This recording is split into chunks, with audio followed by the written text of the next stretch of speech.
यरीहो में जक्कई नाम का एक व्यक्ति रहता था। जक्कई एक उच्च पद का कर संग्रह करता था, जिसने लोगों से कर एकत्र किया और उन्हें रोम भेज दिया।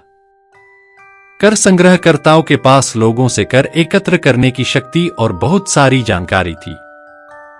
एक दिन जक्कई ने वास्तव में एक विशेष समाचार सुना। यह यीशु के बारे में एक कहानी थी। यीशु किस प्रकार का व्यक्ति था, उसने कौन से चमत्कार किए, उसने किस प्रकार के लोगों को चंगा किया और उसने किन वचनों का प्रचार किया। वह वास्तव में देखना चाहता होगा कि यीशु कौन था। लेकिन क्या इसका अर्थ यह नहीं है कि यीशु यरूशलेम की ओर आ रहा है? जक्कई ने सोचा, यदि वह गलील से यरूशलेम को जाता है तो वह यरीहो से होकर जाएगा। तो क्या मुझे भी उस मशहूर शख्सियत से मिलना चाहिए? हालांकि जब वह यीशु से मिलने वाला था तो जक्कई को दो समस्याओं की चिंता होने लगी। सबसे पहले, समय पैसा है। जक्कई ध्यान कर रहा था और सोच रहा था कि लोगों से पैसा कैसे प्राप्त किया जाए। उन्हें लोगों से मिलने में काफी समय बिताना पड़ता था। वह जितने अधिक लोगों से मिलता है उतना ही अधिक पैसा कमाता है।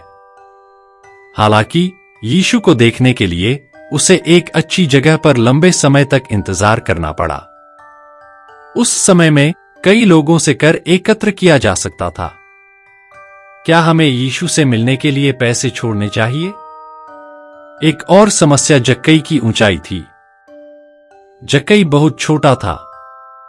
यदि बहुत से लोग एक साथ इकट्ठे हुए तो भले ही यीशु उसके ठीक सामने से गुजरा हो तो वह उन लोगों के कारण उसे देख नहीं पाता जो उससे लंबे थे।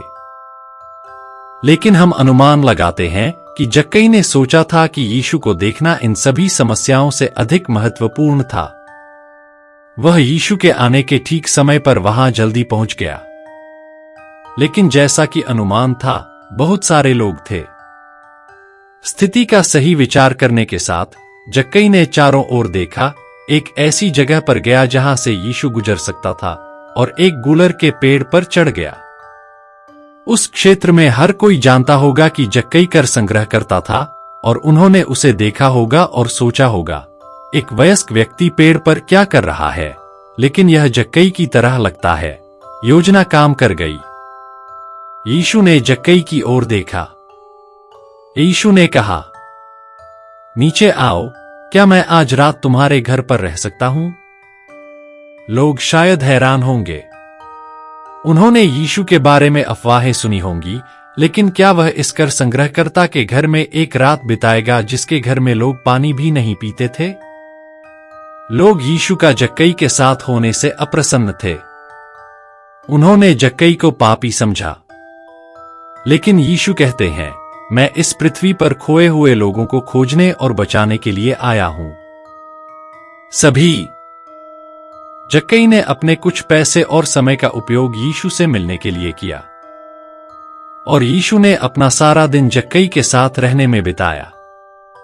यीशु किसी और से बेहतर जानता है जिन्होंने उससे मिलने के लिए अपना समय और मन बदल दिया है।